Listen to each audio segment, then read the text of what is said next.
Are you looking for small town charm with water views, maybe an easy commute to New York City, or even a vibrant downtown area? Well, welcome to Atlantic Highlands, New Jersey. It is a hidden gem along the Jersey Shore that more and more people are starting to call home each year.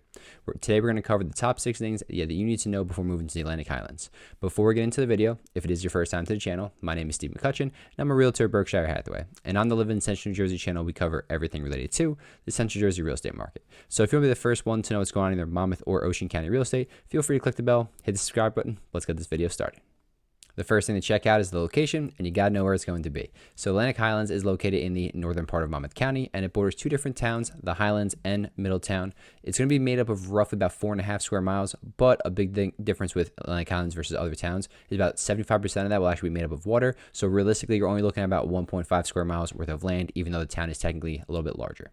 So the only major roadway that runs through the Highlands or Atlantic Highlands is going to be Route 36. Now the Garden State Parkway is going to be about maybe 10 to 15 minutes away going out west, especially getting to New York City, like we'll get to in a second with the commute to work. But overall, that's 36 is really the only major roadway that runs through. With the Atlantic Highlands, it's also going to be along the coastline, which you would think they're going to have some beaches, but there aren't going to be public beaches directly in the Atlantic Highlands. You're going to have to go to some other locations. Sandy Hook is a popular destination for many. It's just about a 5-mile drive up north, or a little bit further south, you can go into Seabright, and that's just 2 of the closest public beaches. But realistically, you have so many different spots along the entire Jersey Shore, from Belmar, Asbury Park, Long Branch is a big one, so many different options, but those are just the 2 nearest ones to the Atlantic Highlands. The second topic to cover on the Atlantic Highlands is going to be the commute to New York City for work. So this is going to be very prevalent for a lot of people. That's why also they love to live in the Atlantic Highlands, because it's pretty simple in my opinion. There's 4 different ways you can either take the bus, take the train, the ferry, or just drive yourself. Kicking us off with just driving yourself, this would probably be the most convenient for most people, especially if you're meeting with different clients during the day and you need your personal vehicle, but it might also be a little bit costly too.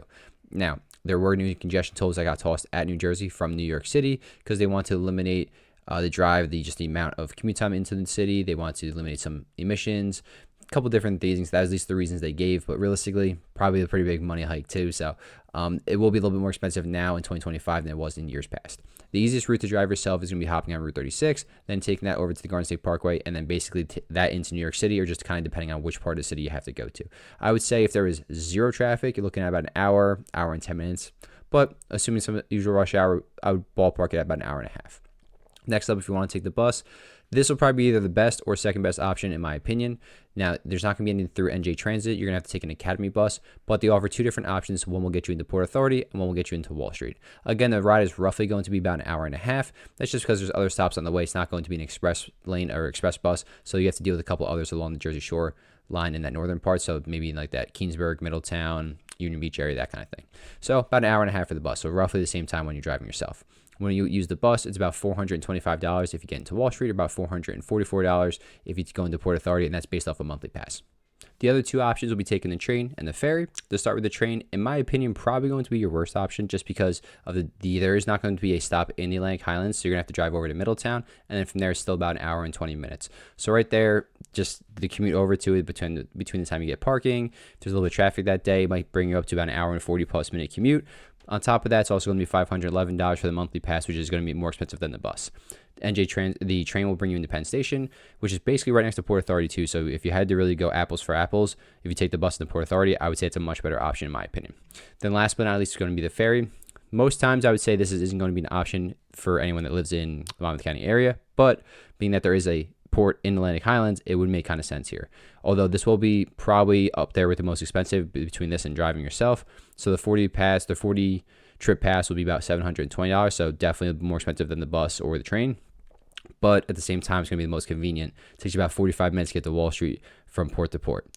Now, the Atlantic Highlands one will take you up the east side of New York City, whereas the Belford port, which is another town over, that'll take up the west side. You can transfer between the 2 at the one stop on Pier 11. So if you have to get to the west side of New York City and you're in the Atlantic Highlands, you transfer over at Pier 11 and go up the west side. So it is still possible too. But overall, if I was living there and I had to get to Wall Street, I'd probably take the ferry and just maybe eat the couple extra $100. But again, it's really all dependent on what you prefer.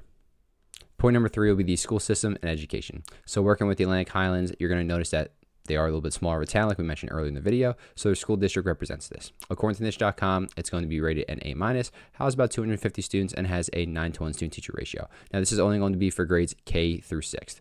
Once your child goes on to 7th grade and above, they'll attend the Henry Hudson Regional School District, which is going to be located in the Highlands, the next town over, and they're basically going to combine the two towns. They do this obviously for a number of different reasons: funding, the amount of kids in there, etc.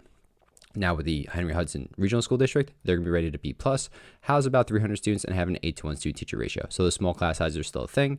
And overall, I think it's ranked about the 25th or 27th best high school in in Monmouth County. So it's not going to be up there exactly, but Monmouth County also is very competitive, has a lot of different school districts, which a lot of them will have a lot more funding than the Highlands does.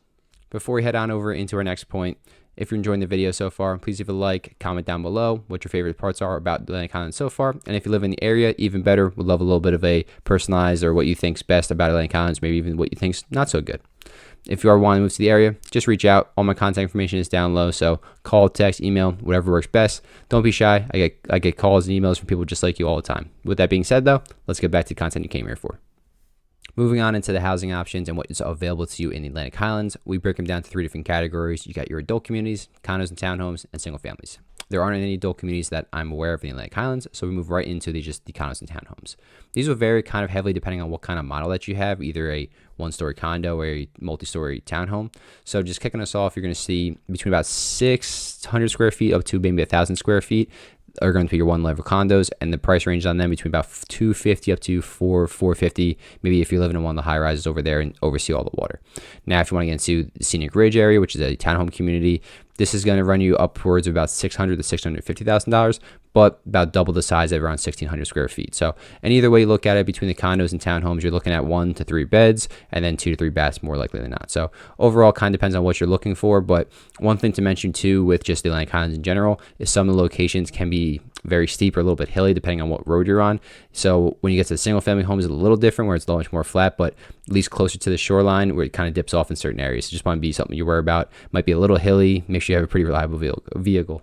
For the single families, this is going to be the bulk of the sales for the Atlantic Highlands, about 70 to 30, so 70% single families, 30% condos and townhomes. Now, price point wise, these are obviously going to be more expensive. A couple of things come with them, more land and that. But overall, if you want a move-in ready ranch on the smaller side, probably 550-ish, maybe 600,000. That gets you in the door. Afterwards, you're looking at 600,000 and above. So if you want that typical, maybe 3 to 4 bed colonial style home, a little bit more inland, 800,000, that can go all the way up to about 1.2 million. That's pretty much the bulk of the sales, between about 600 and 1.2. But being that you are on the coastline, there's going to be homes with water views, waterfront, views of the New York City skyline. So if you add all that into there, I think the highest sale last year was about 3 million, but there's also going to be 3 more listed above that currently. So the homes can get pricey, but the bulk probably tops out about 1.2 million. And if you're living somewhere, you got to know where you're going to be shopping and or dining. So with shopping, pretty simple with the Atlantic Highlands. It's going to have a nice, cute little downtown area over there. So much more smaller shops. They have a super food town for your food store. But outside there, if you really want to go a little bit more upscale, or just have more variety in general, heading over to Route 35, either in Hazlet or Middletown, will offer you different big box retailers like a Costco, Target, ShopRite, and that kind of thing. But if you want to go for a more elevated upscale, maybe amenities, heading into Red Bank, which is not too far away either, next town over from Middletown, realistically, they're going to have a nice city atmosphere vibe, different shops and dining there too. Similar to dining, when you get into the restaurants, it's going to be that little downtown area over there. On the deck is probably going to be one of the more popular spots. It's an American style grub menu type of thing, but you get to enjoy the waterfront views, maybe even the New York City skyline, depending on the time of the day, how it's looking outside. So one of probably the top spots there. Then afterwards, you got, if you're being on the coastline, you're at the Jersey Shore, you want to experience a little bit of seafood, the Atlantic House is probably your best option for this. That's in the Atlantic Highlands. It's even going to have a rooftop section to it, and it's really nice during the summertime.